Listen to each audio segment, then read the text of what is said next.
Potenciar o turismo en toda a provincia de Pontevedra. Este é o obxectivo que persigue Zona Franca de Vigo coa elaboración do seu plan estratégico. Para iso, o Consorcio está mantendo reunións e entrevistas cos diferentes axentes económicos e sociais das comarcas da provincia. Este xoves en Cambados reuníronse cos representantes das comarcas do Salnés e de Caldas. Sino que una parte muy importante de este plan estratégico es lo que estamos haciendo estos días, ¿no? Yendo al territorio, entrevistándonos con agentes sociales, agentes económicos y los representantes de la Administración, en este caso, participaron desde colectivos empresariales, colectivos territoriales, alcaldes, alcaldesas, concejalas del territorio, y esto es lo que va a enriquecer este plan estratégico.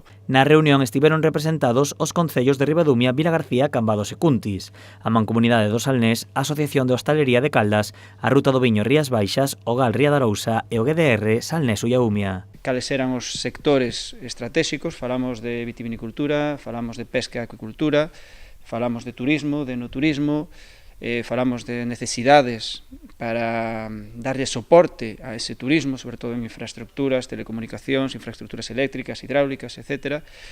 Extraemos, creo que, conclusións moi positivas que nos van permitir definir unha estrategia. Sabendo e tendo de alguma maneira definidos os puntos débiles e se actuamos sobre eles, pois eu creo que a comarca vai saber favorecida e o Concello de Ribadumia tamén. E que é moi importante que os poñamos en común, porque o que non temos é que facernos a competencia, o que temos é que unirnos para que sexamos máis fortes, pois neste caso no sector turístico e en outros tipos de sectores que son moi importantes para esta zona e para estas comarcas. Estou convencida de que pode surxir de aquí moitos máis proxectos que poden ser moi interesantes para os nosos territorios. Os participantes cualificaron a reunión como moi positiva.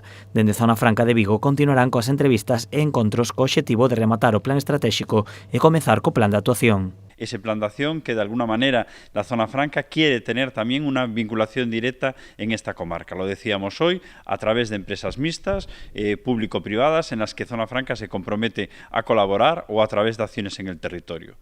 A previsión é que a elaboración do plan estratégico se remate no mes de decembro ou de xaneiro.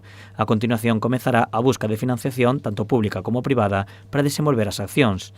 As axudas e as aportacións de Zona Franca están garantidas.